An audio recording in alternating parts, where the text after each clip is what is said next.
Tiny Toxic Tofu is an amazing science communicator who streams live on Twitch. She's been a Twitch partner for a while, and she was just made a Twitch ambassador, only the second science communicator to be a Twitch ambassador that I know of.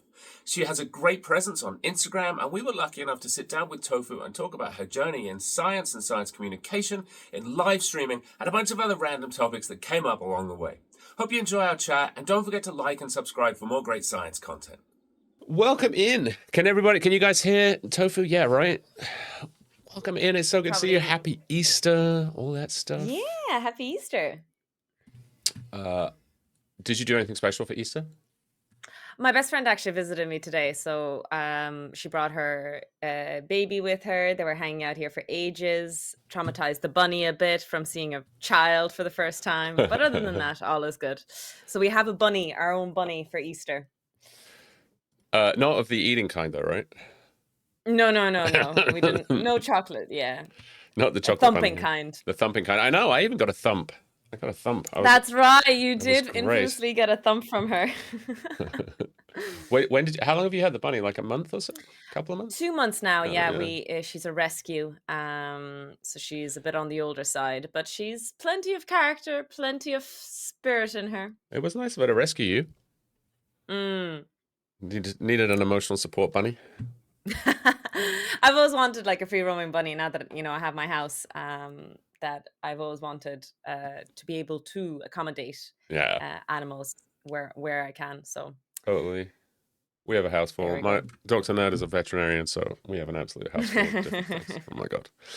And also congratulations on ambassador, by the way.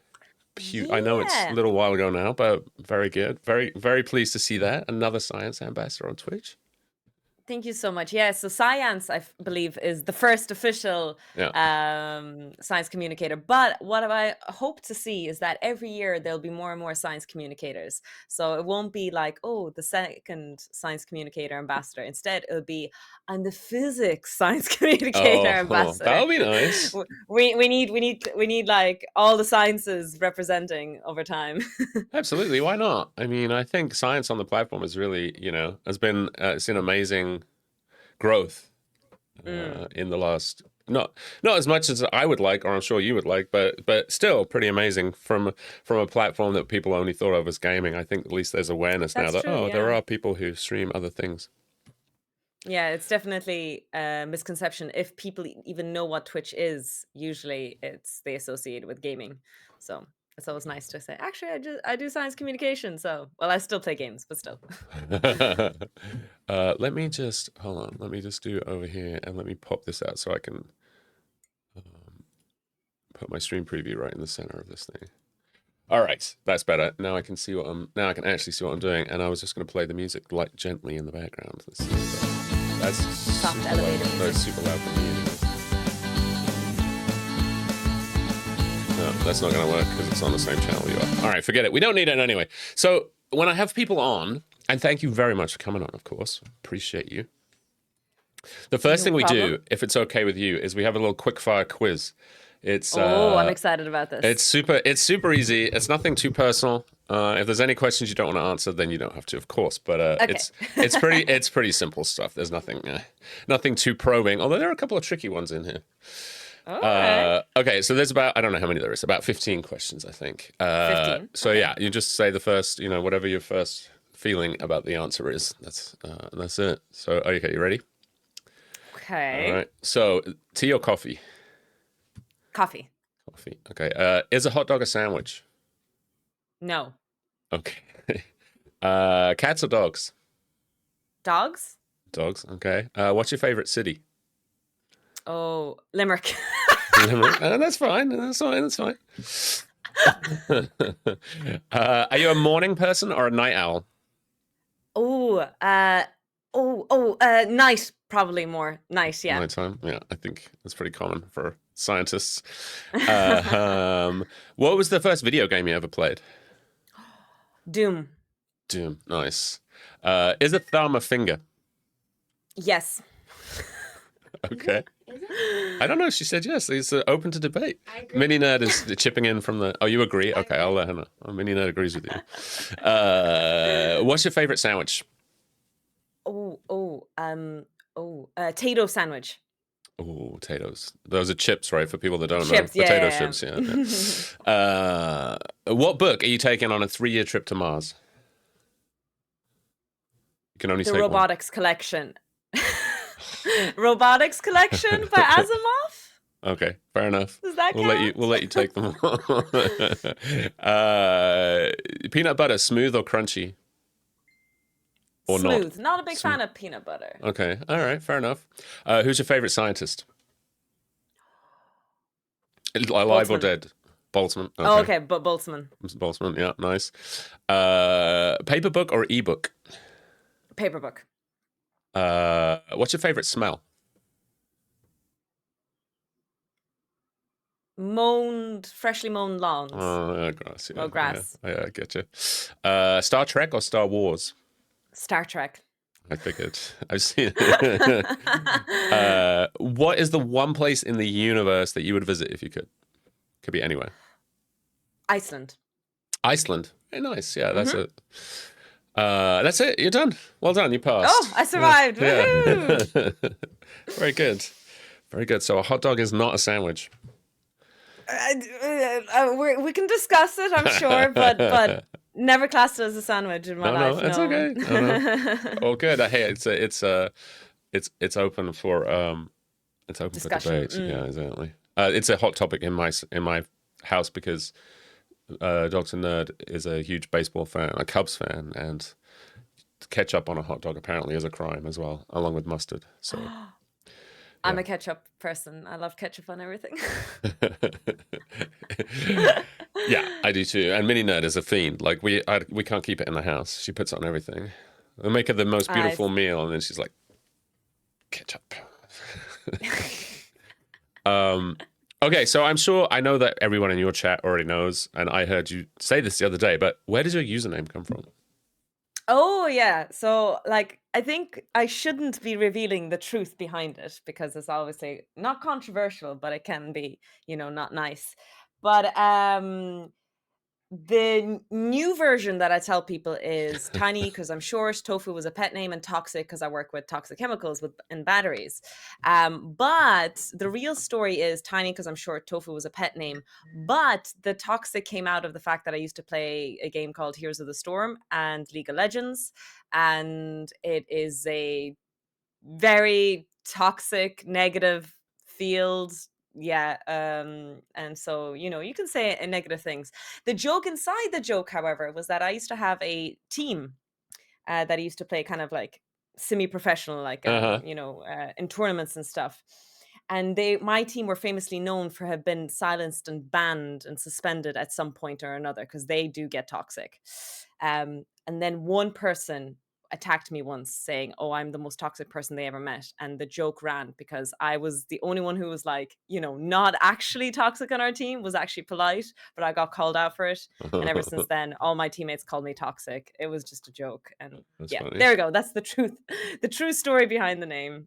And then, so the tofu part is that, are you a vegetarian? I mean, again, you don't have to answer this if you want to, but are you a vegetarian or just a... No, I was a pescatarian for a good while, but no, tofu was just literally, it was actually kind of a racist name. Well, not racist, but it had to do with me being pale white and that was a tofu. Yeah, that was where the joke came from originally. Interesting. Okay, well, thanks for sharing. That's good. You should have named your team the Antidotes. Very good. The Antidotes. Yeah, we were called SSS, Silence Suspended but Sweet. Even the team name was that way. Yeah, that's funny. So where did you tell us a little bit about where you grew up? Did you grow up? I know you didn't necessarily grow up in Ireland for all the time, but just give us a little bit of the background. I was born in Russia. My parents, my dad's Ukrainian, my mom's Russian, and I was born in Russia. But when I was like a year, 1 year, we moved because my dad was one of the collaborative scientists in CERN. Oh, nice. So my dad worked in CERN for a few years. We moved there. We lived in France on the border of Geneva because Geneva is really expensive, as you can imagine. So we lived in France for a few years. Basically, dad wasn't able to support a family of, a wife and 3 daughters on a scientist salary. If anyone here is in academia, or, you can't live off the postdoc life, it's just it's just not possible. So dad kind of threw a net out wide. There was some really good programming opportunities in the 90s in Ireland. And yeah, that's kind of how it happened. We moved here when I was like 3 years old. So I don't know anything more than Ireland, if that makes sense. Yeah, I understand. Ireland's my home, and I don't know any better. And you went to school. You did all of your school there. Yeah. Yeah. Yeah, so I did honors Irish. I did Irish dancing. I played camogie. Grew up in like rural West Ireland, so I had the thorough Irish experience growing up. And so you said, so what were you like at school? Were you a nerd in school, or were you like sporty, or Sporty and nerdy? Yeah, both. Definitely. What was kind of I don't think like I was bullied because I was a nerd or anything like that, but I do think I didn't have too many friends because I was peculiar.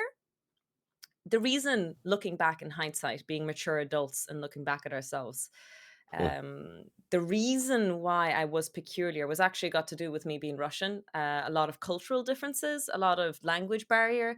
There's a few little bits and pieces. For example, I was actually very young as well in my class. So I'm sure you can imagine, if one group of friends is 6 years old and the other group is 7 years old, when you're children, that's a huge age gap. Right. And because I was 1 year always behind my peers, I didn't get a lot of the social situations. And so I ended up being weird, the weird one. So I grew up nerdy, not on purpose, if that makes sense. So in your house, did you speak Russian at home, or Irish, or Russian? Russian with my mom and dad, and I spoke English with my 2 sisters. So when my sisters and I still meet up, we speak English. It's our primary language with each other. Oh, nice. That's interesting. I'm jealous. So you speak at least 3 languages then? Oh no, I speak English, and then I have a horrible accented Russian, and I am barely surviving Duolingo Oscuelga. My Irish isn't great at all. It's a very difficult language when you don't practice it.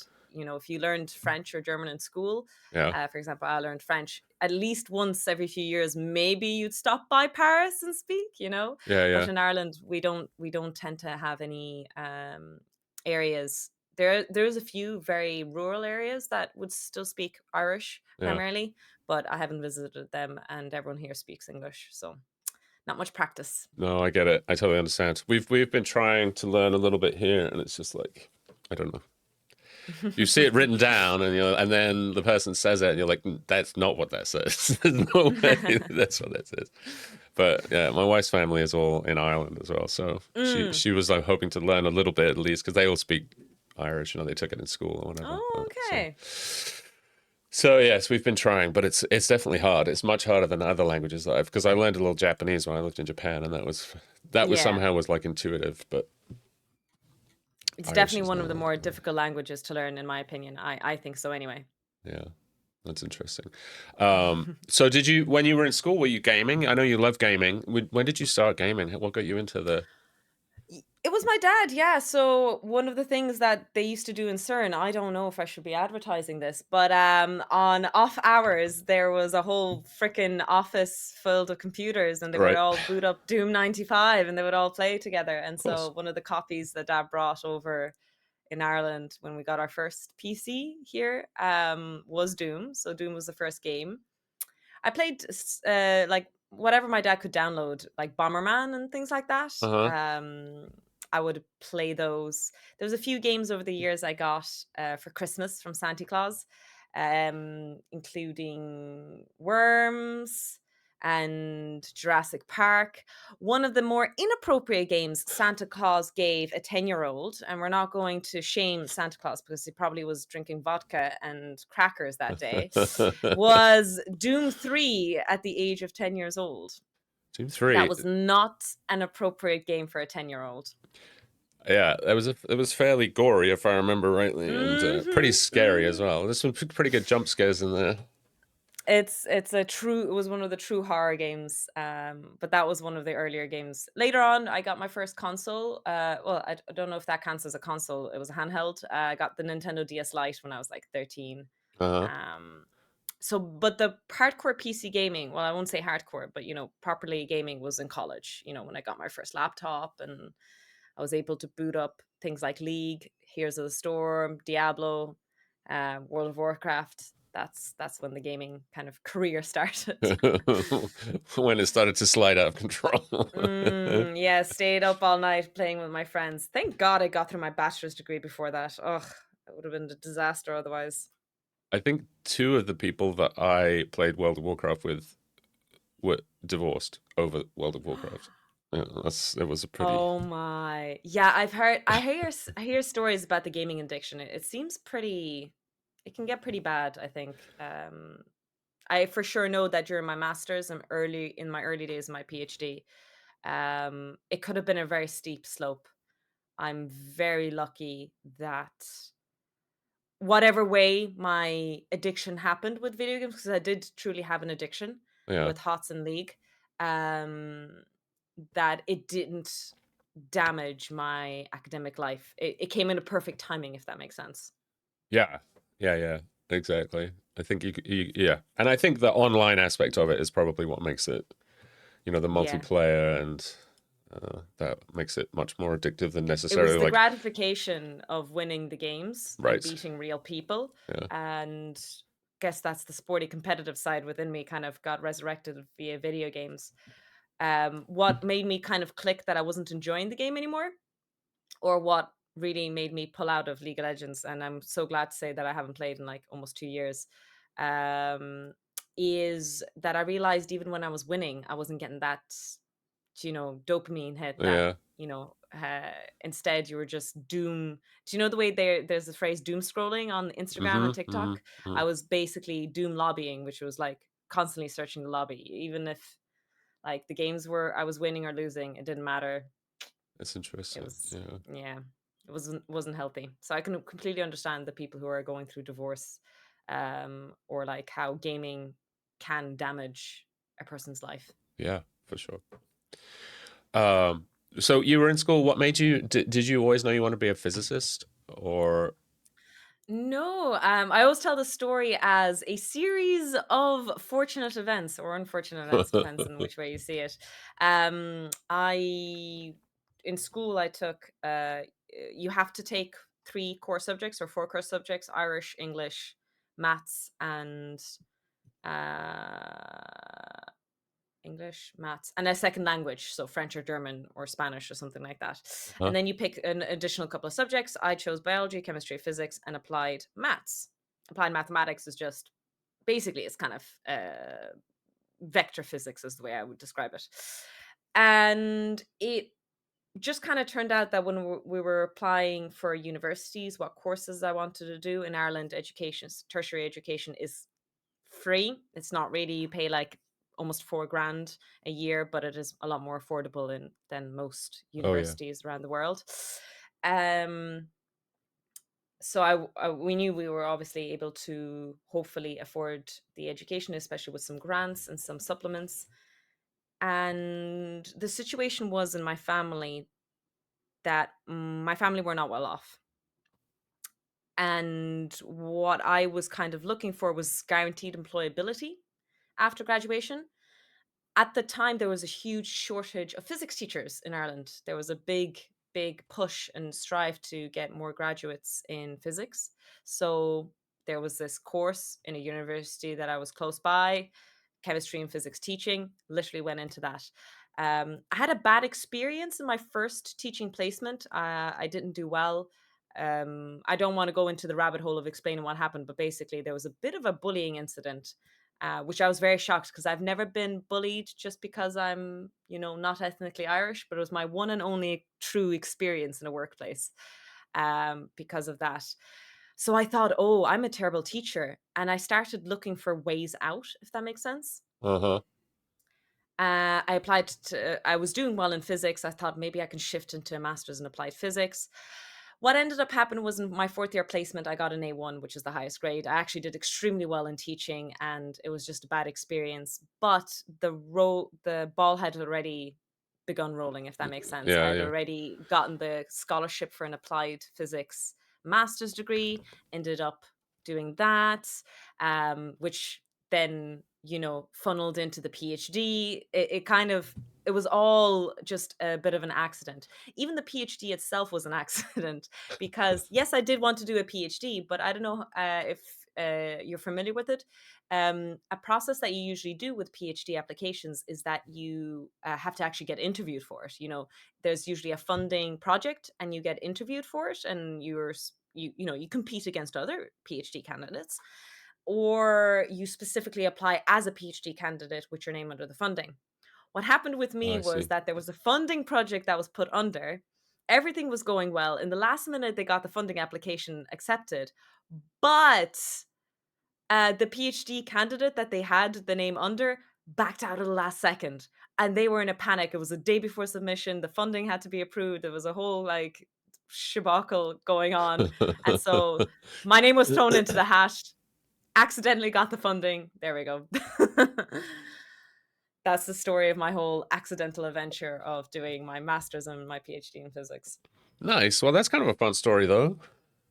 And Mm. did you go straight from? So you said you'd been teaching. So was that straight from undergrad to the PhD, or no? There was a bit of a. So undergrad, then the master's for a year and a bit, and then the PhD. Okay. No breaks, technically. Maybe there was like month overlap or Yeah, something. yeah, I'm not yeah. sure, but no break, no. Not like 5 years, like some crazy people. No. I didn't have that officially, no. Yeah, it's actually pretty different. So it's interesting. I didn't realize that was how the PhD stuff worked there. It's quite different in the US. You basically just apply to grad school, and I think they have some sense of like Mm. how many students they might need for how many professors they have that need students, and you just kind of Oh, get taken in, and then they figure out, who's going to go work with whom, and interesting. it's a little bit less. I guess because they have more money, maybe from the because the tuition is so much more expensive for undergrads. That's kind of how they fund the departments, and yeah, so maybe that's kind of a double-edged sword, I guess, but it's kind of interesting. Yeah. I'm Uh, sure other countries around the world have their different systems as well. oh, I bet, yeah, for sure. It's all, especially, well, yeah. No, I'm not even going to get into. I was about to say that here is changing too, but let's not talk about that. Let's see. So what did you? So obviously you're doing your PhD. You're doing this research. What's that? What do you think the hardest part of your PhD was for you? Oh, actually figuring out what the hell to do. I don't I don't want to say this is a physics problem. Because I'll just say it's my research area, my university, my supervisor. This was a thing. Every supervisor is different, right? There are some supervisors that are super strict and they baby over you and they watch all your Yep. steps. And then there are supervisors who kind of throw you out into the water and let you drown and hope you float. I was kind of in that boat. The great part about it is you have loads of freedom. And basically, if you have an interest and your passion, you take with it. The problem I think I had was that I had too much structure before in my life, like exams and projects. There was a clear goal and deadline, and I had to achieve it. When I did this PhD project, there was this broad title, and they said, yeah, just have fun with it and figure out what will happen. So, unfortunately, that took many years off my PhD, if that makes sense. That was the first 2 years or so of your Mm, PhD, just hoping for the best and seeing what happens and being like completely lost. Ultimately, my PhD thesis, which is hanging around somewhere in the back there, yeah, over there. Um, there's 3 original chapters, and I will say that maybe, especially knowing what to do, I could do all the experiments, all the results, everything again from scratch and get it all done in less than a year and a half, even though it took 5 years to do the PhD. oh, for sure. It's because the whole figuring out, the trying, the knowing what to do, knowing what not to do, the whole process of learning ultimately took that long before you got actual fruitful and useful results. Yeah, but I think you probably learned a lot in that time, right? About how to do research Mm. and writing papers and collaborating with other people. Yeah, If I you, kind of got hit by COVID as well. So my PhD was during COVID, so I oh, did have that experience too. that does, yeah, that makes sense. That must have been tough. I can't imagine. I mean, I was lucky enough to be able to be at home without any commitments, well, other than a Mm. child to take care of, but no like work stuff. So A child is a lot of commitment. I don't know about you. I, Listen. not a particular, not an additional commitment from COVID, I guess is what I'm saying. It's just that level of commitment didn't really change for because she's homeschooled anyway, so she was home. So yeah. But yeah, I can't imagine. I mean, there's a lot of kids, students, now who are like, oh yeah, I didn't have a high school graduation or I didn't have a university Mm. graduation because of COVID, or um, yeah, it's super interesting. But yeah, I think it's pretty common. I mean, I certainly spent the first 2 years. I think I worked for 3 different advisors. The third one is the one who I ended up working with for my PhD. I kind of clicked with. Um, but that took, like you said, that took 2 years, and then took me 4 years to actually do the PhD. it was, Yeah.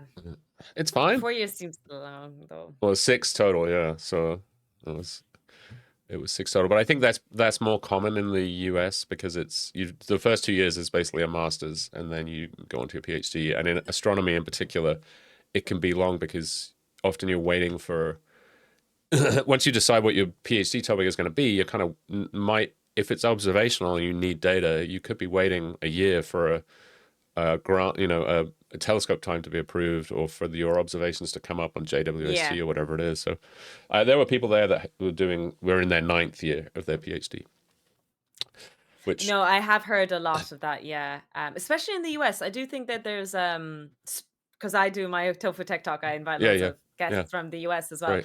It seems like there is a bit of an exploitation of cheap labor with PhD students going on. Versus talking to a few people from the UK, that there's a huge incentive now to complete the PhD in 4 years. And in fact, if you don't, there's like this top down pressure saying, why the hell not? Are you doing exploitation or whatever? It was kind of the same thing Uh, what happened to me. I didn't finish in 4 years, but my defense was COVID happened during my PhD and they gave me a 6 month that's extension. interesting.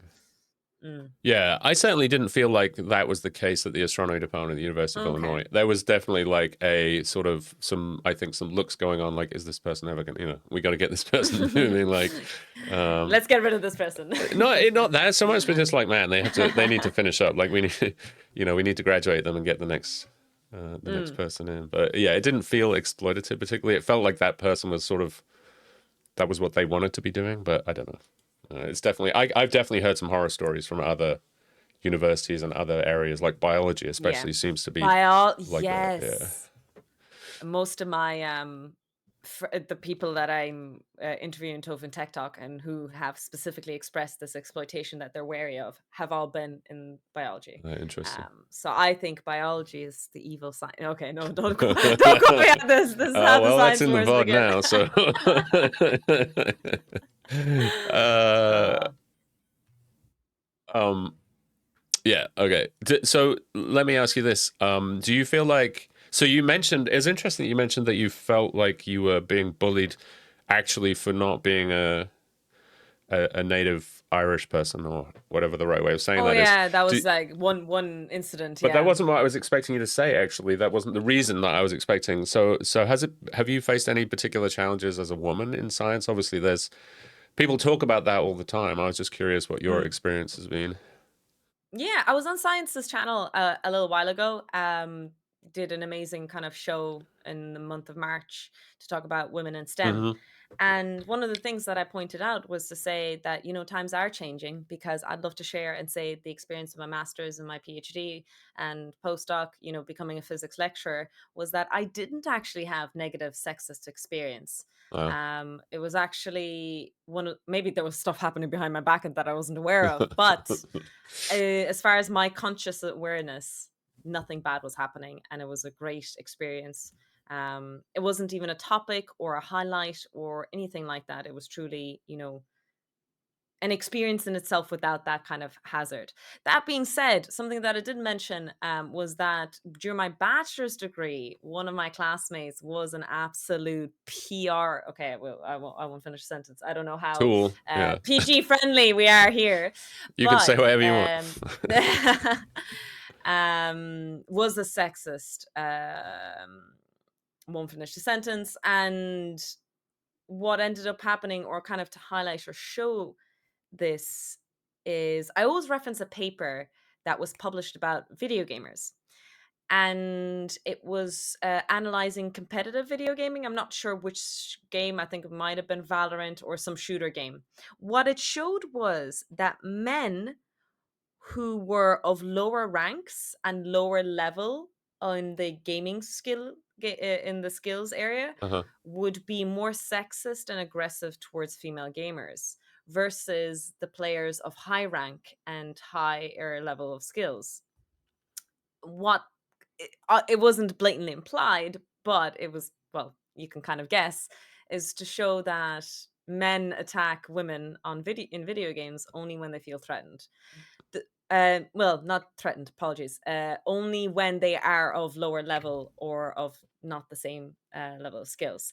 I kind of experienced that in my academic life. I would say that during the bachelor's degree, that's where I experienced my sexism from men who weren't particularly, on the brighter side, we'll say.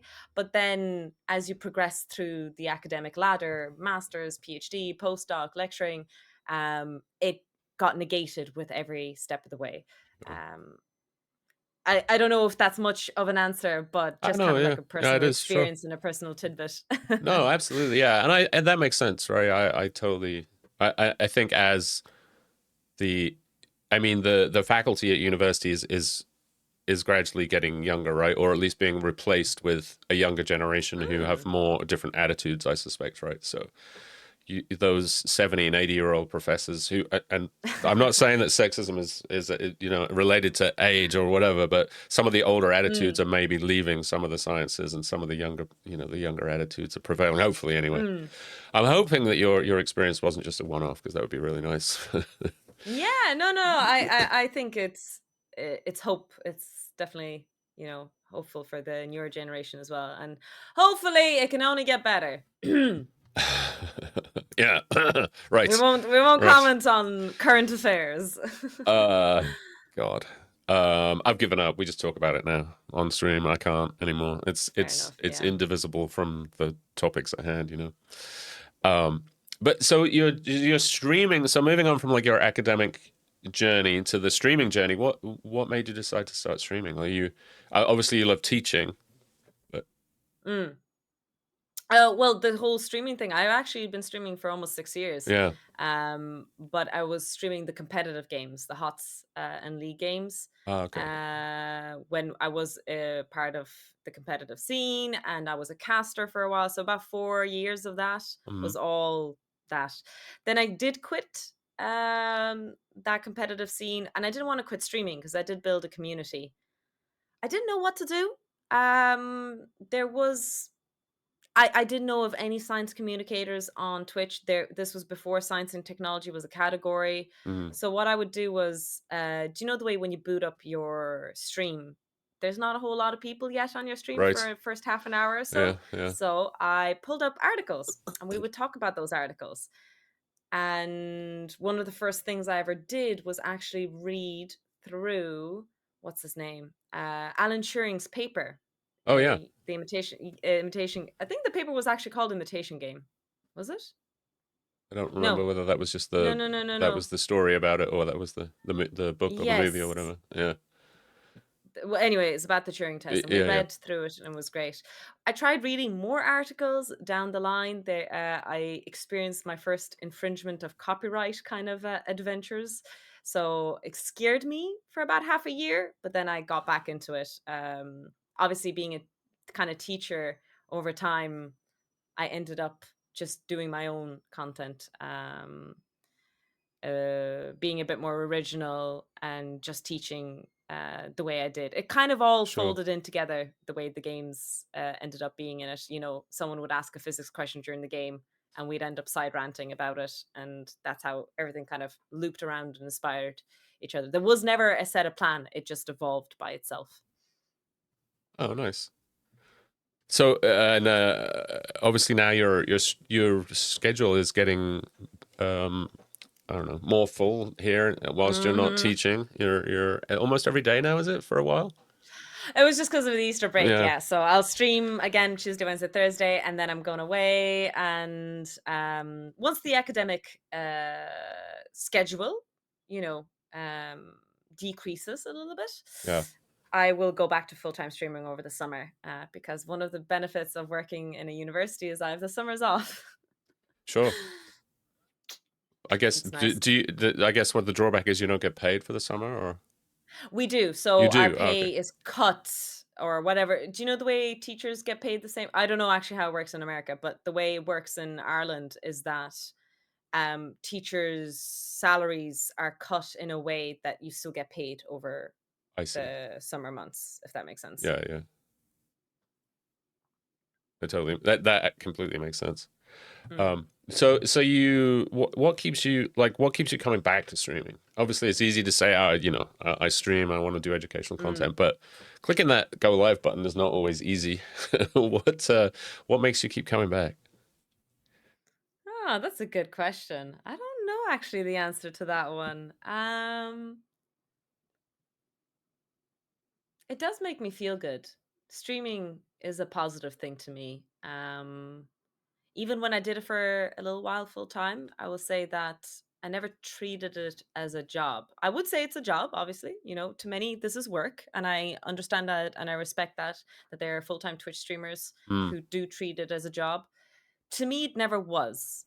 It was and is still a hobby. It's a leisure and it's a pleasure. Didn't mean to make it rhyme.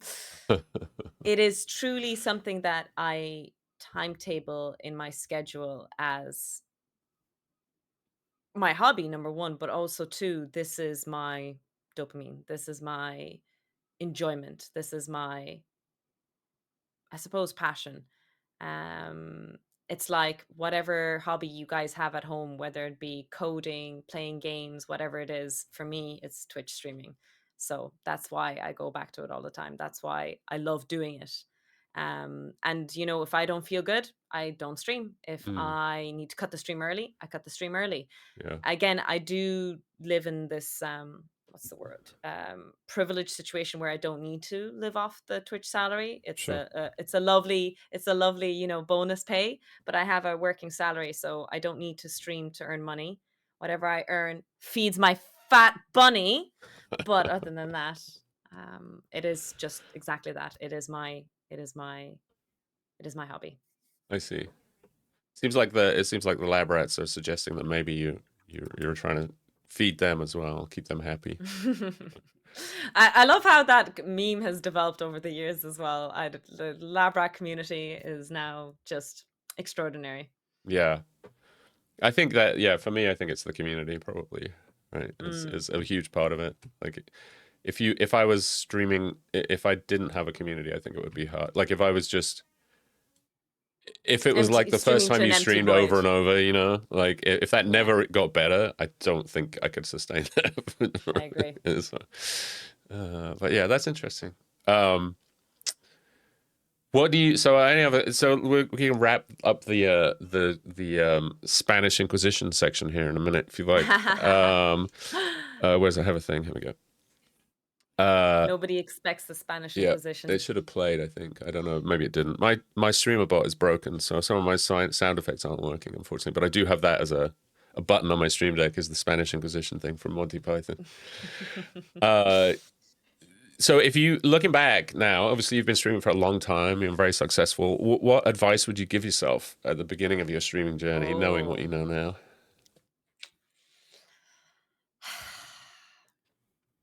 Absolutely nothing. What's really interesting about hindsight and knowing things is that if you go back into the past and you tell yourself to do something or give advice to your previous self, you wouldn't achieve the things that you did achieve, you know? So I always think about this. I would never go back and change things. I wish, sometimes life gets tough and you were like, oh, I wish my future self came to me and said everything's going to be okay. I need someone to tell me that. But if my future self did that, maybe the future won't be okay. So let me ask you a different question then. If your best friend came to you and said, "Hey, I want to start streaming. Do you have any advice for me?" Don't. I would obviously help her with the tech and everything, but it's hard for someone who doesn't know the world of Twitch Yeah. to like. I give advice all the time. Like my friends do actually. I have community of streamers who are my friends, and they do genuinely come and approach me like, Tofu, how do you do this? How do you do that? I can give tech advice. I can give whatever advice. But all the little things like me being able to get an average viewership of over 20 viewers. Hi, Raiders. Welcome in, Raiders. Thanks for the raid. Me getting to Twitch ambassador, partner, all of those things. There is a lot of hard work, but it isn't a rigid physics formula. Sure. And I think and I don't want to take away from people who made it in the social media sphere or in the content creation sphere and say it was all luck, but it is the biggest factor in the equation. And I don't know if people truly want to admit that, number one, or number two, this is just purely my opinion, which is probably number two. But you can do all the right things and you could still not blow up or be successful or whatever you define your success as. Versus you could do all the wrong things, not, follow the formula and still blow up as well. Yeah. The formula to being successful in social media, on Twitch, any content creation sphere, I think mostly is luck. Yeah. And I don't know if that's good advice or not, but mostly I just want to say, don't be hard on yourself. You're probably not doing everything right. You're probably not doing anything wrong, or a combination of both, mixture of all of those. Ultimately, it's just a bit of luck. So ultimately, the advice is abandon all hope of making it and just make sure that you're having fun.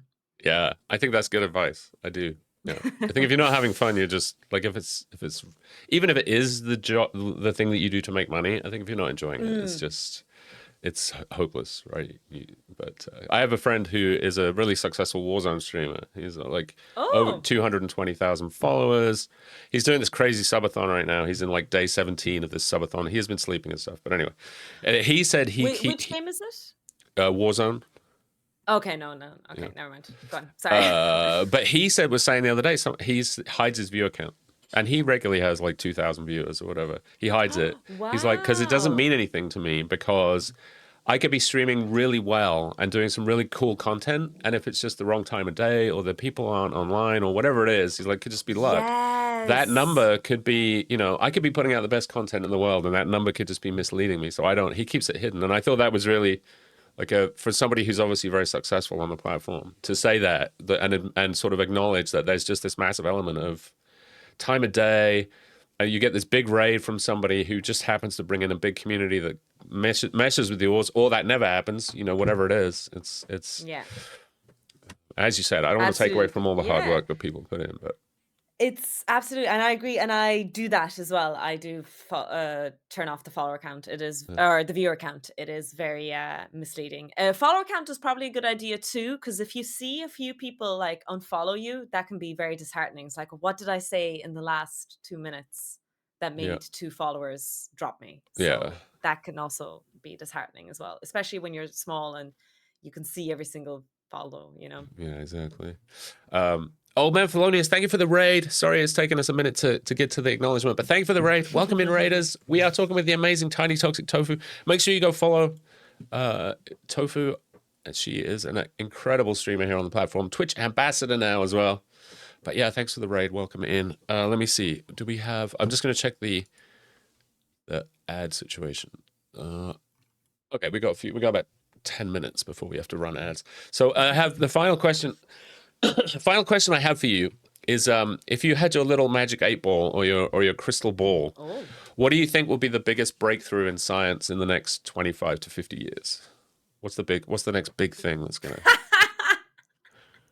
It can be in your field, it can be in, Can I say nuclear fusion? Fusion? How do I know? X n plus 10 N years. plus 10 or 20? Okay, yeah.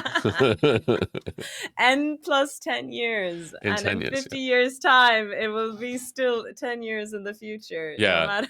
No, she's not saying in 10 years. She's saying in today plus 10 years, where today Yes, is always exactly. today. Exactly. So in 50 years' time, it'll still be 10 years. Yep. Yeah. Well, I suppose that's the joke. A technology that would be really cool in 25 to. Hmm. It's not my field, but what I do think would be really cool would be mass production. Well, maybe not mass production, but on the shelf selling of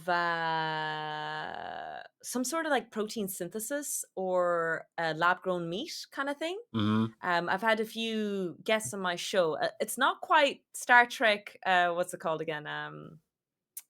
Oh, it's Or not the quite replicator, Replicator. yeah. Yeah. It's not quite Replicator yet, but like synthesis of meat or certain foods or certain things that we can intake.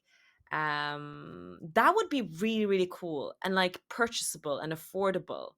Hmm. I'm interested to see how that science will develop over time. Yeah. It would be nice to live in a future where you had a replicator and you could just tell it what you wanted and it just made it for you right down there. Yeah, I mean, that'll be the ultimate goal, yes, down the line. But I don't know, like 50 years' time, I feel like that could be achievable. We'll see what 50 years happens. is a long time these days in science. Yeah. When you consider where we were 100 years ago. Yeah. mean, I it's mean, 100 years ago, what is it? 2025. Yeah. That, oh my goodness, we just discovered. Yeah, there were still arguments about the atom. Yeah. This was before the Solvay conference, before Heisenberg and Bohr proposed their model. Oh no, they did already propose a model, but they were still arguing about the model. People didn't accept the model of the atom at the time, the way it was. And what was it? The neutron was discovered Yep. by now. Yep. Yeah. Yeah. And then 10 years later, they started developing the atomic bomb. So I know. that wasn't that long ago. Computing, I mean, it's crazy. If anyone has any questions for Tofu, there is a redeem Oh, yes. you can do for ask a question or ask the guest a question or something like that. A guest question, I called it. So if you just do that redeem, and then we'll see the question, and you can do that. I think what we might do is run the ads right now, and then you're gonna talk to us about what did you decide. You're gonna talk to us about batteries or yeah, space. sure. Yeah, I mean, I don't know how long you have. I don't want to hold you up, keep you for too long. Yeah, no, I have time. Okay. Still, if you're happy to have me. Of course, absolutely. Stay as long as you would like. I will put the kettle on for tea. Perfect. All right, guys. So Will we're we gonna go for a break. So yeah, we're gonna take a 3-minute break. We'll be back in about 3 minutes. Stick around. Tofu will be back, and we'll carry on with our chat. All right. nice. All right. I'll see you in a bit. Okay, I go pee. Be right back.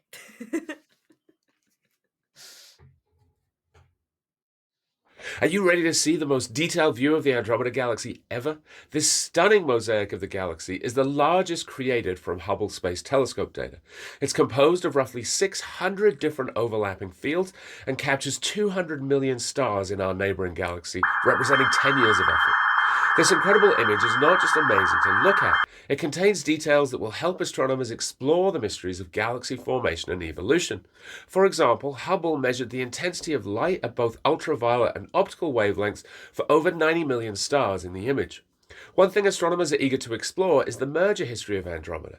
In addition to a bunch of mergers with smaller galaxies, there have been suggestions that the southern half of Andromeda experienced a major merger 2 to 4 billion years ago. A mosaic of the northern half of Andromeda was completed in 2015, and now with the addition of the southern half, astronomers can compare directly to test what mergers we think Andromeda has experienced during its life. The results of this research were published in the Astrophysical Journal on January 16th. That's our 60 seconds. I will see you back here tomorrow.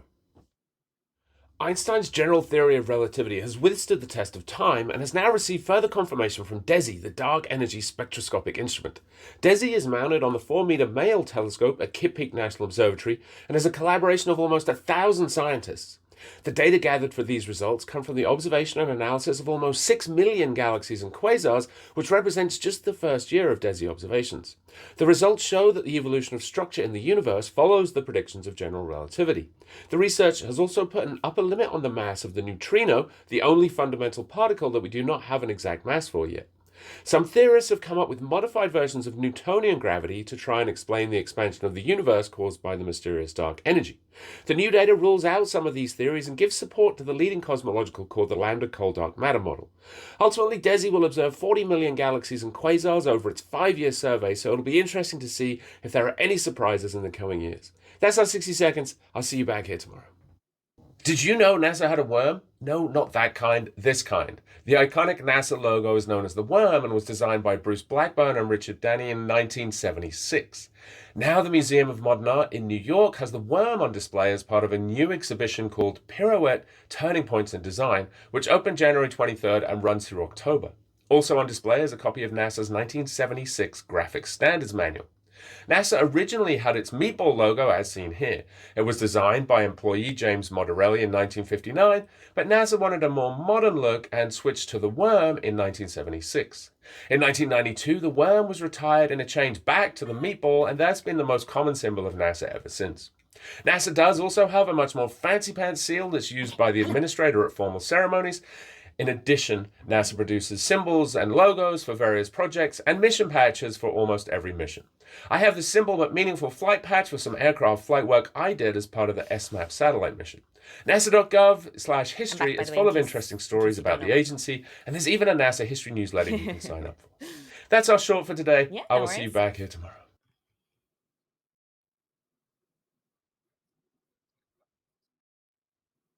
If you let me unmute myself. Hi guys, welcome back from the ads. We are back. We have done everything we needed to do. And we have some questions. Tiny Toxic Tofu has asked me a setup question, which is, who's your favorite Twitch streamer? You don't seriously expect me to answer that question. There's only one correct answer. I do like a little bit of Tiny Toxic Tofu of a morning, I will say. Very good. I like science streams. I would say I like Irish John Games is really good too. I enjoy Irish John's game dev streams. Great name so far. Yeah, and then paleontologizing, so good. Like the live digs and stuff, absolutely amazing. Yes. And then, yeah, the Warzone streamer that I mentioned, Breadman, I enjoy his streams as well. It's just kind of a chill, like, background kind of a thing, and he has a cool chat. Yeah, so those would be some of my favorites, but I'm sure I missed a bunch of people that I enjoy watching. Felonious Friar is somebody that people should absolutely go and check out as well, of course. Oh, He was just raided in a little while ago. nice. All right, let's see. That one is good. And then please say Andromeda, then fight. I'm missing something here, I guess. Okay, so how do you say? How did you say it? Andromeda. Andromeda, yeah. Yeah. So I say Andromeda. But it's because in Russian, I learned the word in Russian, and then I pronounce it that way, which is closer to the Greek way, by the way. So I say it correctly. Okay. All right. Well, I mean, it's fine if you want to say it wrong. I don't mind. It's, it should be. We're all allowed to. Andromeda. Okay, interesting. Yeah, I can see that though. Thanks for that question, spooky one. Do we have enough helium for fusion on Earth? Good question. Go ahead. You were going to say something? Yeah, so we're losing helium, right? We're constantly losing it, and it is something that is going to be run out of eventually. There's loads of helium in the sun. Don't know if we're going to be readily extracting that anytime soon, but there is talks about helium on the moon. One of the games I played actually kind of bases the whole game around it. I don't want to spoil too much, because it's a lovely little gem of a game. I highly recommend you play it. Deliver Us the Moon. It's not too long. It is a sci-fi game, and it is there's a lovely story to it, I would say. I think it is a lovely game if you're interested in playing Arduino sometime. Is that Impact? No. What was the game called? It's called Deliver Us the Moon. Oh, the okay. second one is called Deliver Us Mars. Oh, nice. Which I also played. It's not that great, but the new one is coming out as well soon, which is Deliver Us Earth or Deliver Us Home. Not sure which one it is. It is an indie game, but it's like, you know, it's short, but I don't know. Like it's hard to explain it. It's good. It's good. Short, but it has plenty of the best content. games ever. No, so it's linear story for sure. Okay. Oh, the door moving behind me scared me. Nate just closed the door to stop the bunny from getting in. Oh. We do have Maxwell's demons floating around the house somewhere. Oh yeah. Mhm. Interesting. Yeah, that looks cool. I'd be interested in that. I just brought it up on. It looks, looking at the Steam page, it looks cool. I play a lot, so I do some collabs with Irish Sean, and we play a lot of like Astroneer and those kinds of. Oh, Astroneer is so much fun. That is a gem of a game. We actually had we actually did Minecraft. I paid for a server and we got modded Minecraft, where you can go into space in Minecraft. You can build rockets and stuff. That was kind of fun too. And so everyone in chat, you know, the server's open, people in chat can just kind of jump in and play. Oh, that is nice. We had a lot of fun with that as well. It was cool, but yeah. I don't know. We play it. We try a bunch of different stuff. I don't always stick with them, but there is a new ESA Moon game I think it's called Impact, where you can actually go and play a game and identify craters, and they actually use that to train their AI for the next landings. Because it turns out identifying craters, I guess, is a bit more tricky than you would think, which is why people keep tipping their landers over. Is that actually why? One of the reasons, I think. Yeah. Well, yeah. There's craters that they misidentify, and then there's also big rocks that they miss. And I think that was the last one. I think tripped over a rock, basically. But I mean, when you're 2 for 2 on sideways landers, it's not ideal. Yeah, it's very unfortunate for sure. Let's see. Then there's another question that I actually. Oh, wait, where did it go? I've lost my window here. It says, what kind of compounds with the subscript from ascending order from left to right with a limit of 12 be like CuFeSe3? I'm not even sure I understand the question. Here, I can copy it and put it in. I don't think so either. Copper, iron, like I'm not sure what the... We give up. Obtuse. Yes. I'm not sure what's going on. Sorry. Okay, now we have to hear Tiny's pronunciation of the Pleiades and Cassiopeia. I shouldn't say these. I should let you say them before. Pleiades, I do say, and Cassiopeia is. I know I've heard people say it, but I did say Now I don't know how Cassiopeia. I used to say it. Yeah, maybe it's something like that. Cassiopeia or something like that. But I'm definitely adding a vowel in there. I know I'm saying that. Putting the emphasis on the wrong syllable. You know.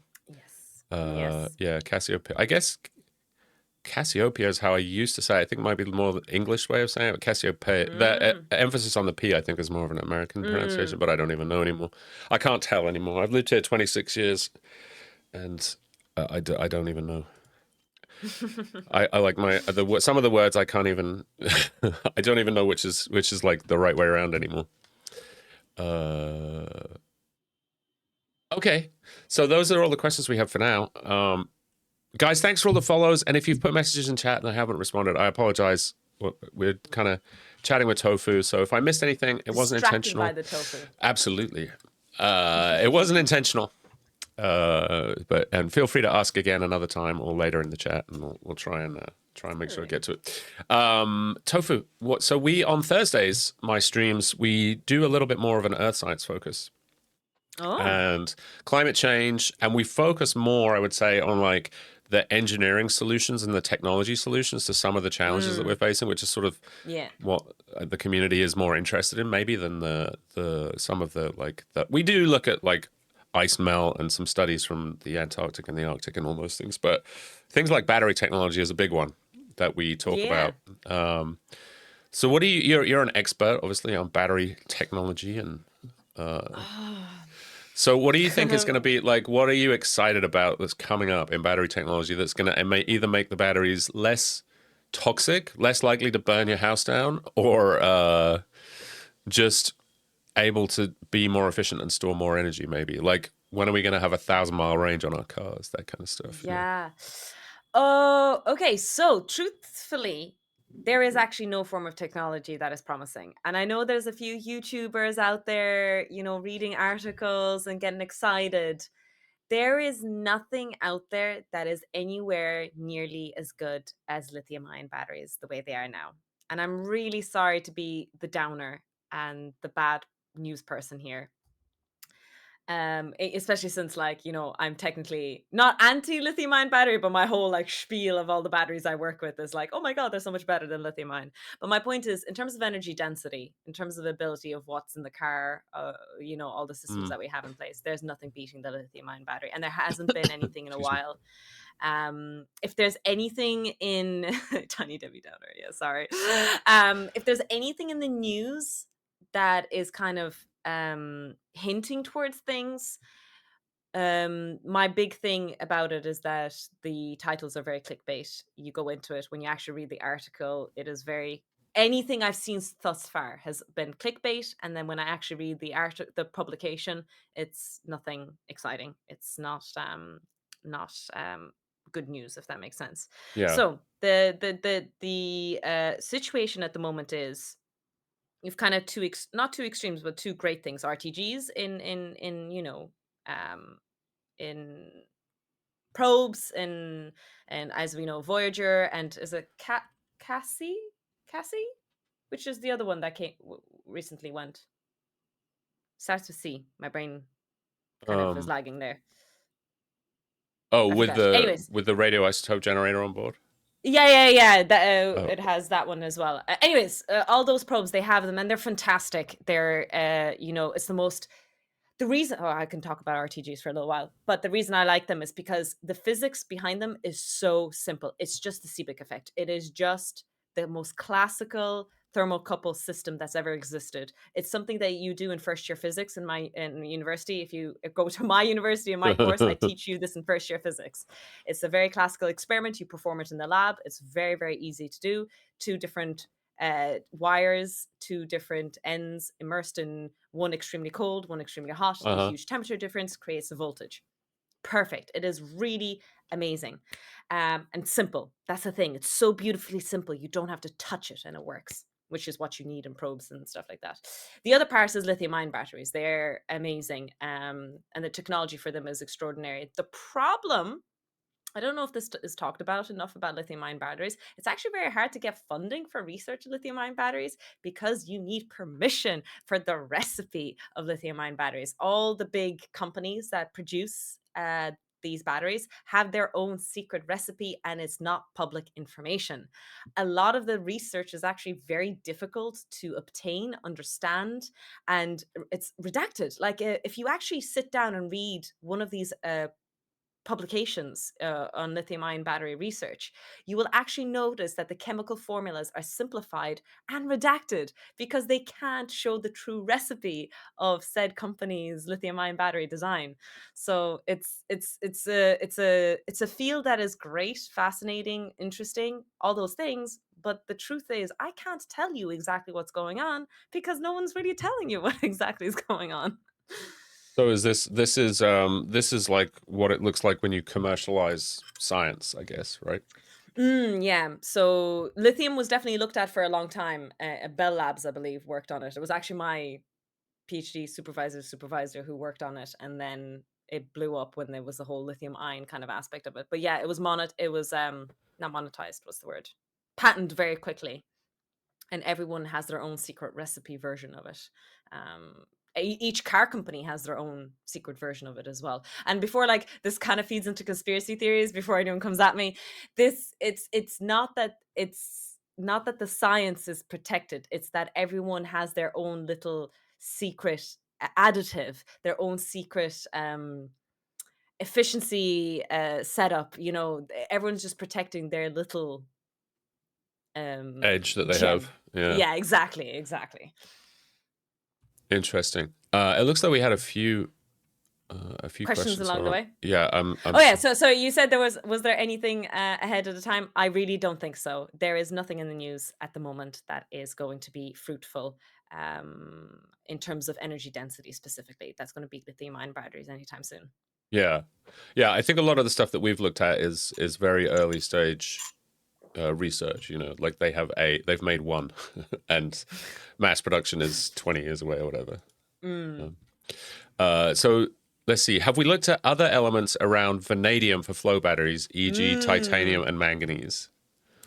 I don't know about titanium. That wouldn't work. We've looked for other elements around. Do you mean like this? If you pick the same, okay. So what makes vanadium so special? Vanadium flow batteries is my research. It's really really cool battery. It is not very energy dense, but it is safe and it's great for electric grid storage. That's kind of my research. I research electric grid stability and response time, all that good stuff. There's a whole spiel for that. But what makes vanadium fantastic is that some basic electrochemistry is that vanadium can exist in 4 oxidation states. So you have a half cell, you have your negative cell and your positive cell. Every single battery has a negative and a positive side. It has to, right? Equal and opposite reactions. What happens to one side, the other thing has to happen. You know, simple thermodynamic physics going on. And so what happens with vanadium is that you have 2 oxidation states. On the negative side, you have vanadium-3, and on the positive side, you have vanadium-4. This is the discharge state. As you begin to charge, i.e., you put in electrons, you put in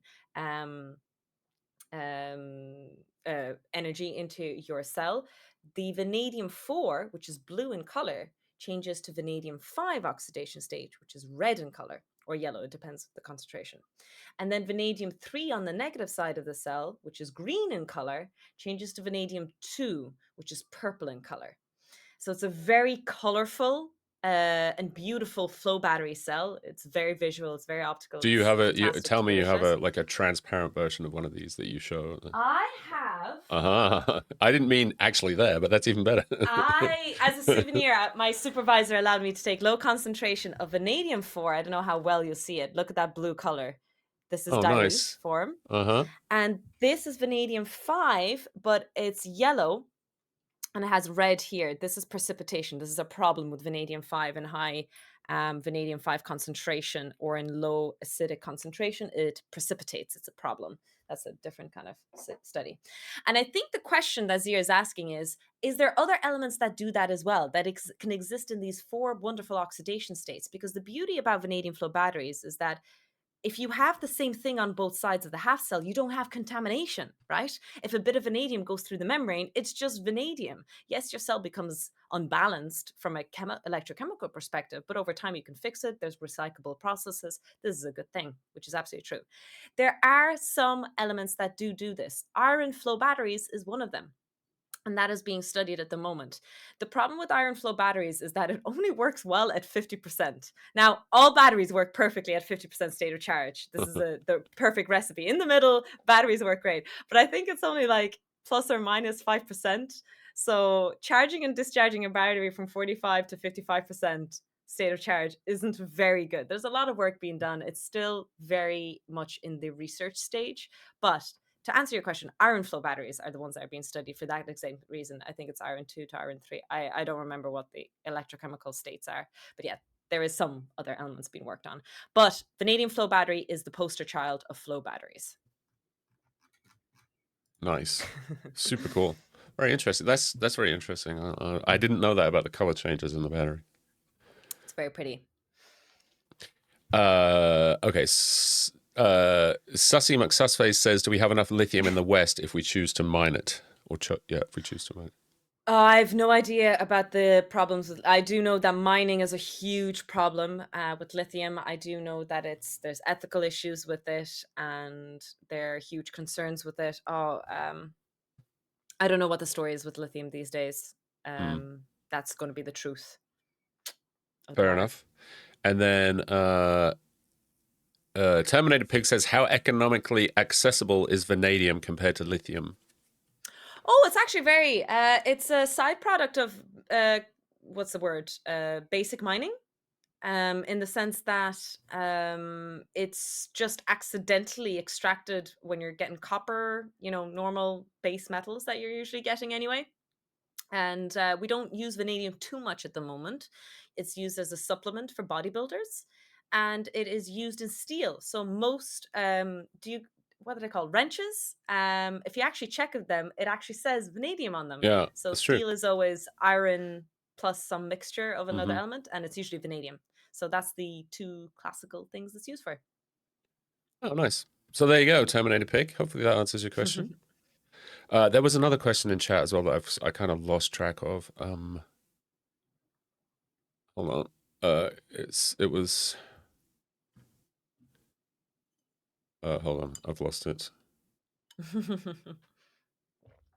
Oh, why can't we have RTG in cars or boats? I'll let you take We that. do have them in submarines? Question mark. I'm not sure about that. The answer is you can only operate low powered apparatus with it. Even though there's a huge temperature difference, let's say in outer space, when you have our two Voyager probes, Voyager 1 and Voyager 2 are out there and they're still working. Maybe you guys have been hearing on the news that they've been selling, or not selling, they've been shutting down certain measurements. Right, yeah, we talked about that, yeah. Exactly. So the reason why is because of, is it polonium that's in there? I believe so. It is polonium, yeah. Well, It has a half-life of something like 80 years. And what half-life means is that 80 years, its activity is going to be reduced by half. Its heat, everything is going to be reduced by half. So it's operating very, very small measurements, instruments that were made a long, long time ago. And they just require a very small amount of voltage to operate. As we're approaching that half-life, it's a very steep slope, right? That's plutonium. Thank you. It's a very, very steep slope. So in the beginning, it was able to measure a whole lot of stuff and send a lot of things. But that slope has gone to the point where it isn't obtaining enough power to operate all the other little things. It really, the instruments on Voyager are not actually that complicated or that difficult to operate, especially independently, number one. But number two, they're not actually that energy heavy required. It's not high tech. This was stuff, I want to correct myself. When was Voyager launched? When were they launched again? Before I say the date and embarrass myself. It was 70s. Okay. Yeah. I was going to say 70s and then embarrass myself a little bit there. This was before I was born, and that kind of technology isn't very energy demanding. Now, newer stuff that's on a lot of our probes is a lot more energy demanding, a lot more I was going to say sensitive. I don't know how the RTG, how badly it affects measurement equipment. I'm not knowledgeable enough in that actual aspect, but it's just kind of to keep that idea in your head. First of all, I'm not sure if we do not already use RTGs on Earth. I think we use them in submarines. I'm happy to be corrected. And number two, it actually doesn't supply a lot of power. The other part about it is a radioactive particle. Exactly. You cannot give that to the general population. That is dangerous, to say the least. Yeah, it's super interesting. The Voyager thing is really interesting. I think they were about 400 watts when they were launched, and they're down now to about 200. Half the half, voltage. Yeah, literally half. Yeah, it is. It's just half. It's so interesting. What they've done is actually really clever, because both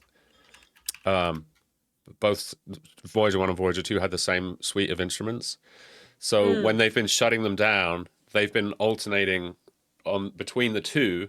So I think they still have 8 instruments between the two of them, running out of the original. I mean, they had 20, but it was 2 sets of 10. So instead of just shutting down the same ones on both and only now having 4 left, they've managed to kind of eke it out. I mean, they're rocket scientists. It's not hard to figure out, but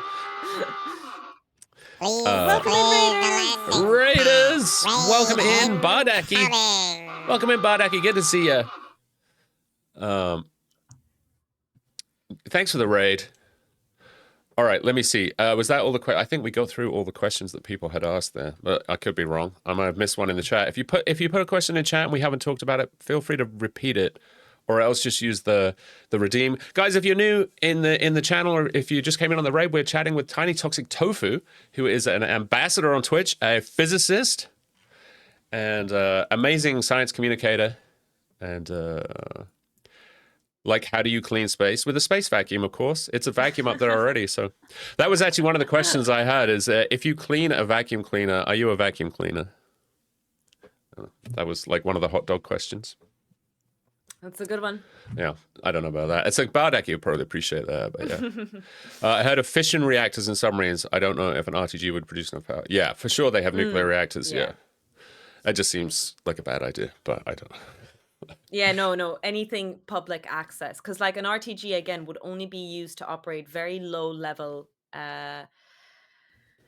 machine or instrumentation, number one. Number two, something that you don't need maintenance, because you can't be adjusting this, you know? Yeah. So something that you need low again, this is why it's perfect for space probes. It is a chef's kiss of a material. I think if I remember, the Voyager had like the 4 or 5 kilos of plutonium. That was what it needed for the to generate just that 400 watts or whatever it was that you converted once you converted the heat and everything.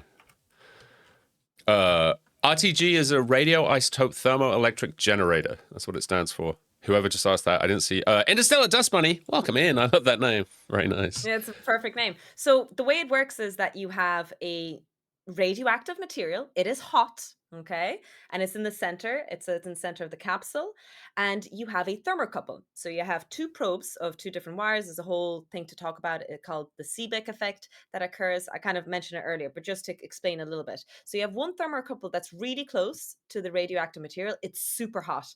I think it's like 1000 degrees Celsius. I don't know. It's like really, really hot.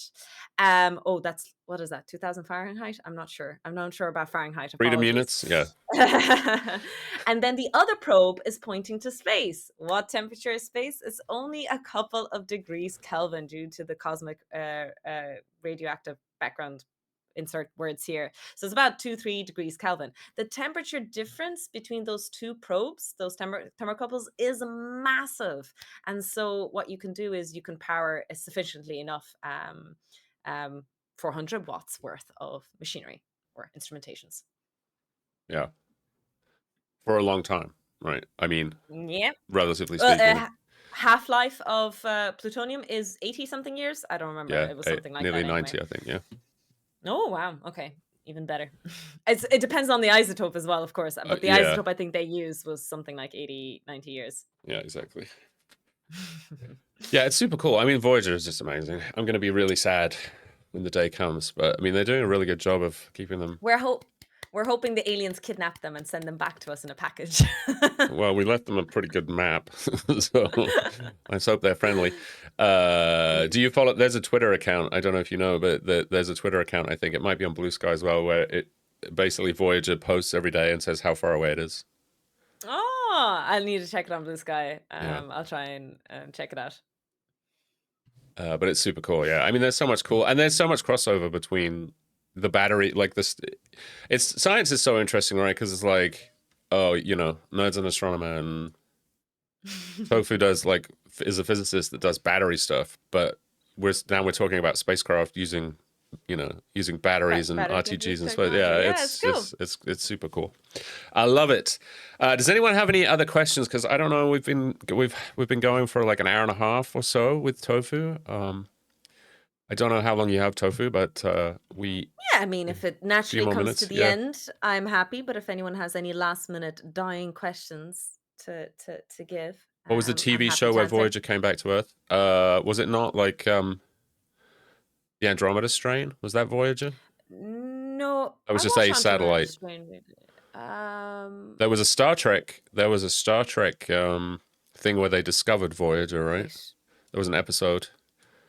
It was like it wasn't Vija. By any chance the one where they... Oh no, that was the Hitler transmission. Wait, I'm mixing it up with another one, where the Hitler video was the first televised or something like Oh that, yeah, and yeah. then Oh they picked up the yes. waves. Oh my god. Yeah, yeah, Yeah, yeah. that's a different one. Oh, I guess whilst we have you here, did you have a chance to see Contact? Ah, interesting. Yeah, that was good. Yeah. Did you see this? Did you see the latest and greatest on biosignatures on Yeah, planets? Did you happen to I listen? read it. Oh, you did, yeah. Oh, Did you listen to the Radio 4? There was a interview. no. So I only read the article for phys.org and then Mm, glanced at the actual publication. yeah.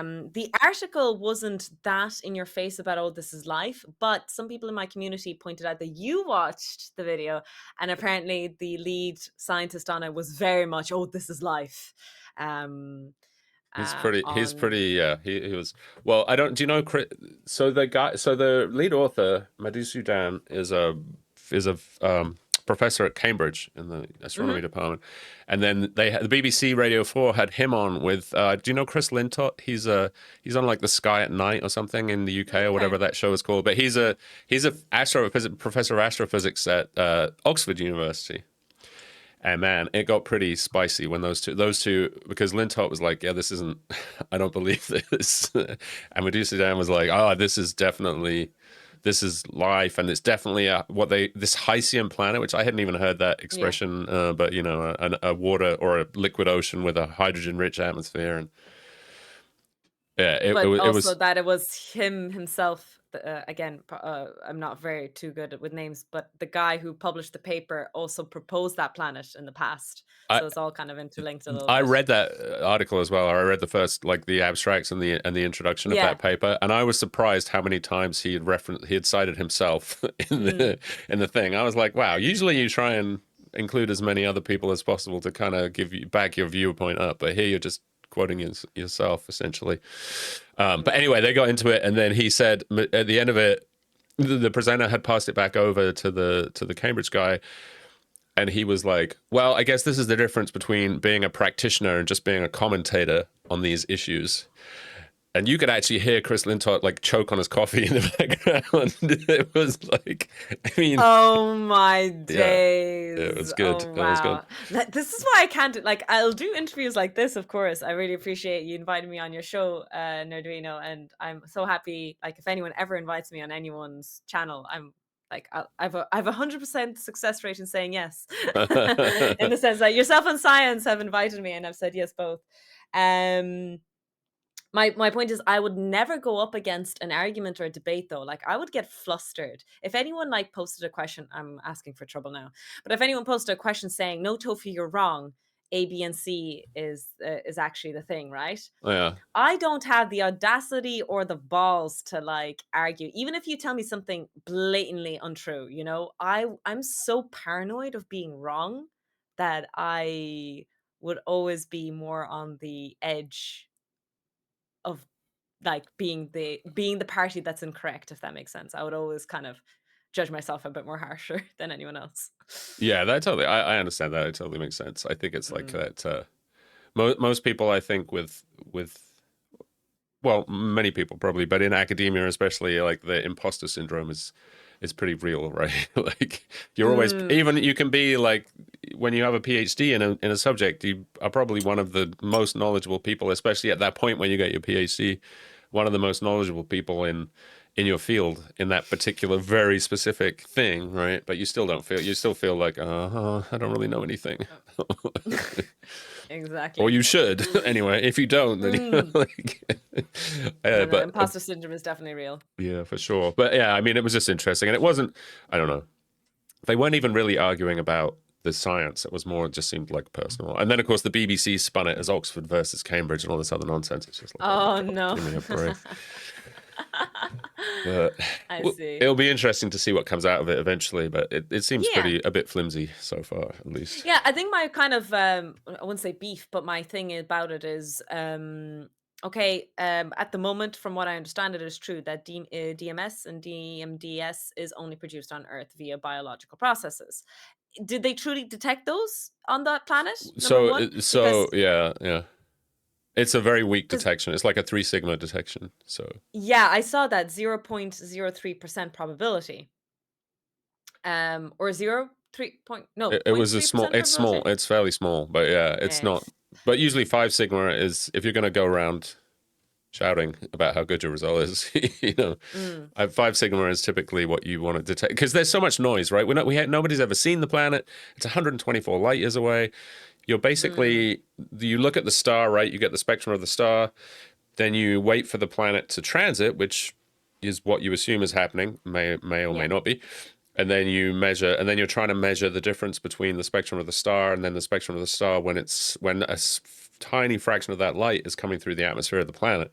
Yeah. And then there's noise in the detector, and it's not trivial to to Mm. difference those two things and get the spectrum. And if you look at the spectrum that they plotted and go a ruler out, you could pretty much put a straight line through their error bars, which is typically not ideal, unless a straight line is what Sure. you're looking for. But Yeah, there's also like that whole sigma conversation was also interesting because the only argument, not only argument, but one of the interesting arguments about even using that as a comparative is always talking about the ninth planet. Do you know this about the ninth planet? yeah, So yeah, isn't that like within the certain astronomer parameter range to start accepting it or a possibility? But still, to this day, everyone is arguing against it. That there is no ninth planet. yeah. Are you talking about the one that's supposedly like on the opposite side of the sun, so we never see it? I don't know if it's is it so far away that we just haven't spotted it. I don't know which one it is. Yeah. Originally I heard about it from a Veritasium video from years and years ago, and Veritasium went and interviewed a bunch of astronomers from different universities, and it's just like kind of like what you described, the drama where there's one astronomer arguing that it's real, there's another astronomer saying that's all bullshit, it's a bit of drama. For sure. And then, there's also like lab. There's also they've managed to make this some of these compounds that are allegedly only created through biological life in the lab as well. Mm, So there's a yeah. paper showing that they could potentially be. And he does even say this in the paper. Like what has been said in press releases and stuff is not. The paper reads quite differently to what Yeah. has been. There's a lot of caveats and. The Which is not. article that Cambridge released, the news article itself, was very, I thought, like not so aggressive. The title was a bit clickbaity, but in everything else, they do say, look, this is not life guaranteed. We're optimistic, but they kind of emphasized it. But from what I understand in the videos and the visual and audio based interviews, Yeah. it seems a bit more. Yeah. And that, I mean, it's yeah. Yeah, I don't think I have any. Like as they said, they got 2 more years before they have the data they need. So, it did read a We'll little sit on bit it. like, yeah, it read a little bit like, hey, we need more funding to do more research as well. There was that, which is fine. As I said to somebody the other day, that's a perfectly acceptable topic for a paper. You got to get You funded have to somewhere. get in line because the particle physicists want to build a larger hadron collider. So, I saw that. Yeah. Impartial American, welcome in. It's good to have you here. Yeah, I mean, there's always demands on the money, but now we'll see what happens with NASA as well. If they slash the science budget at NASA by 50%, then it's going to make some big changes to at least to space science and Yeah. research like this. But we don't need to get into that on Easter Sunday. No, it really hurts my heart to see what's going on in the United States at the moment. Especially since, so much innovation and so much research and so much positive science has come out of the US. It's always disheartening and heartbreaking to see just all the social stuff that's happening as well, but also to see the kind of alarming anti-science, I don't know, it doesn't rational make thought. sense. Yeah, a Yeah. lot of it doesn't make sense, even from like all these different agendas and any kind of discussion. There's something going on that I don't think I'm privy to, or maybe majority of us aren't privy to. Yeah, I mean, you want Yeah. to, on the one hand, you're saying you want to go to Mars, and on the other hand, you're cutting funding for science. Like, I don't know. Mm. I don't have a good explanation. It's craziness, but of course, it is going to affect institutions around the world as well, and research collaborations around the world, because lots of people collaborate with, Yeah, a huge research group in my battery group. That like all our friends are American. We have one partner in France, but then we have like 3 or 4 partners in the United States. The society that we publish with, the Electrochemical Society, for example, was established in the US, and all our conferences have been in the US. So I don't know. Yeah, like for example, I was going to publish a paper. It's happening. I'll get it done. I promise. I promise, Rob, I'll get it done. But that was to be a conference in Hawaii, I think, next year or something like that. And I don't know if I'll go to What that. a coincidence! That was just a pure coincidence that the paper you were going to write was going to be presented at that conference in Hawaii. Yeah, we'll see what We'll happens. see what happens now. Yeah, exactly. Yeah, it's yeah, I don't know. We will see. Hopefully things will have calmed down by then, but I'm not. I don't know what to say.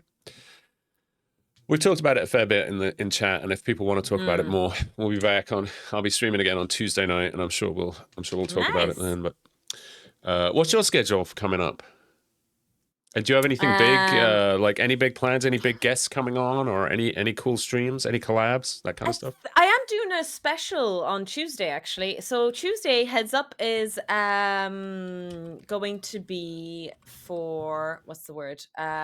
Is Earth Day on Tuesday. Sure. Yeah. So maybe, yeah, I don't know if you're aware of it. So if you might want to do something special as well.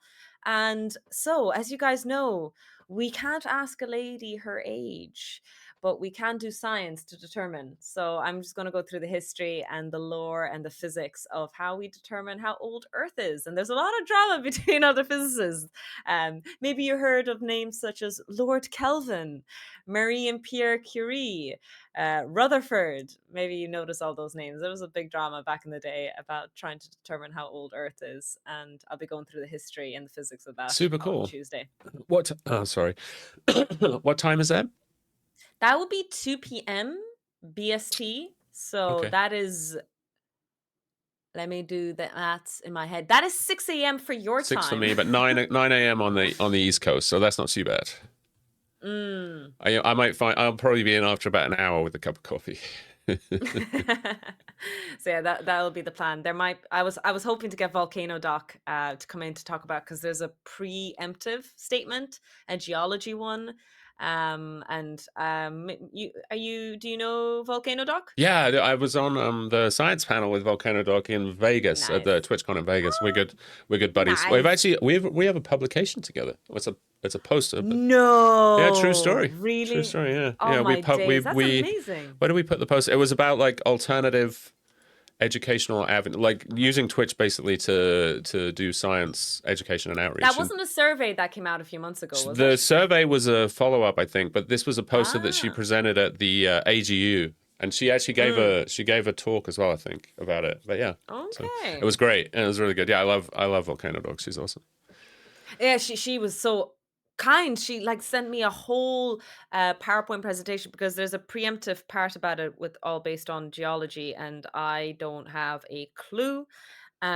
So she was very helpful. I wish she would come, but obviously she's in academia herself and she's very, very busy. But absolutely wonderful human being. Very lovely. She was on Tofu Tech Talk as well. So informative, so kind. Only good things to say. Yeah, she's great. Yeah, and there's a link there. If you click the heart, you can follow Volcano Doc, and you'll see her next time she's on. So, Ultrasaurus in the house. Hey, Ultrasaurus, how you doing?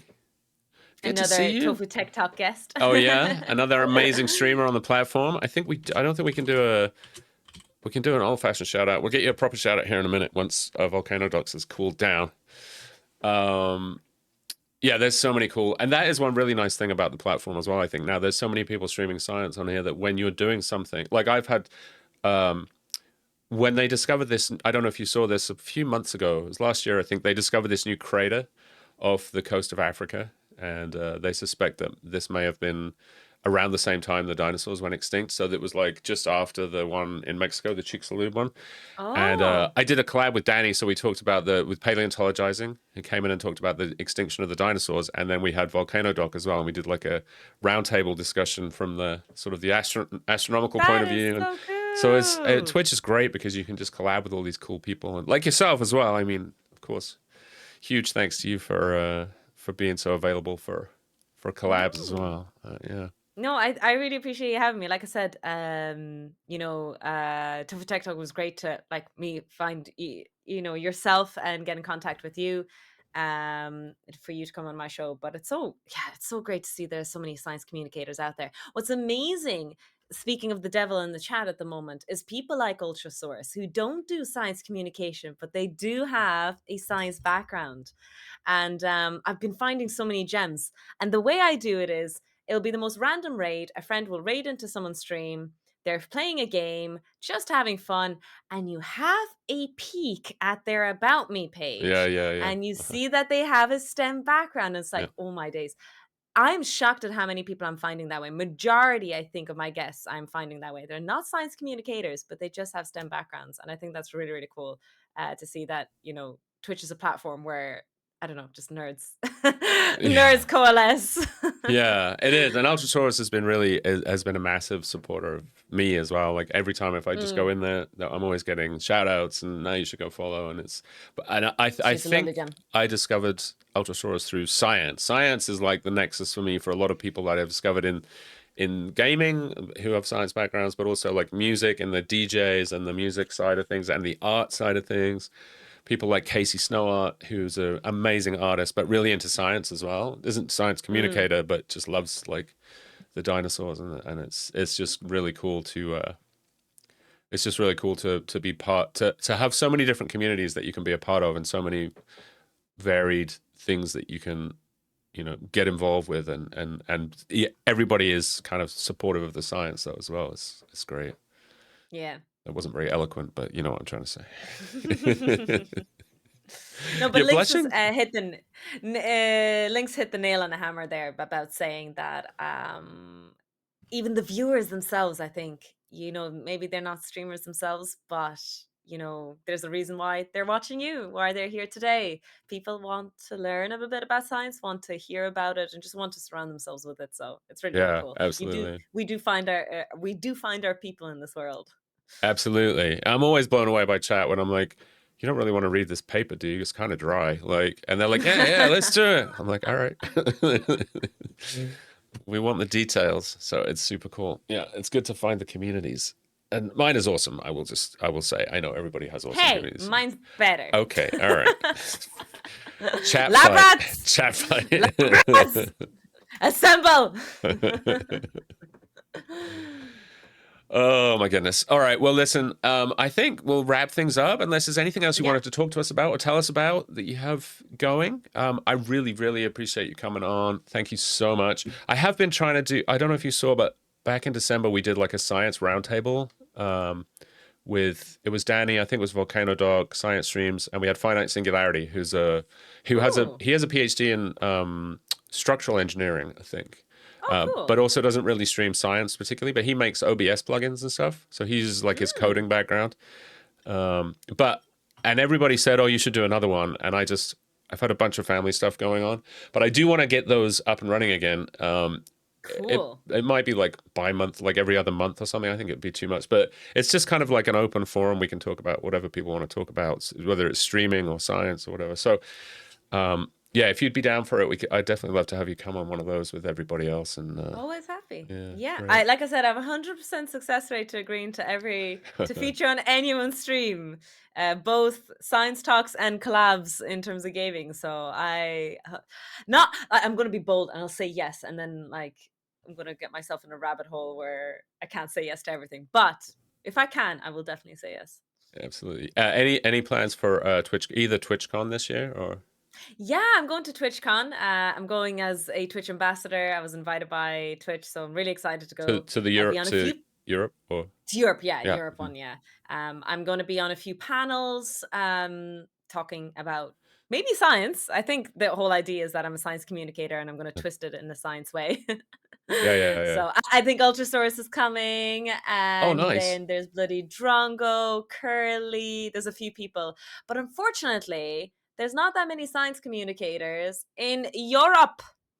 So all the European peeps need to stream more and introduce themselves to me. So I know you guys do Twitch streams, so I know I can meet you in Europe. I did find, so when we did that first science panel at the Vegas TwitchCon nearly 3 years ago, there was a lot of people there who were interested in stream. They're like, oh, I do science, but I think it'd be boring. I don't really want to stream it. What should I? And so I think there's a lot of people out there that you might like connect with at TwitchCon who you can bully into streaming.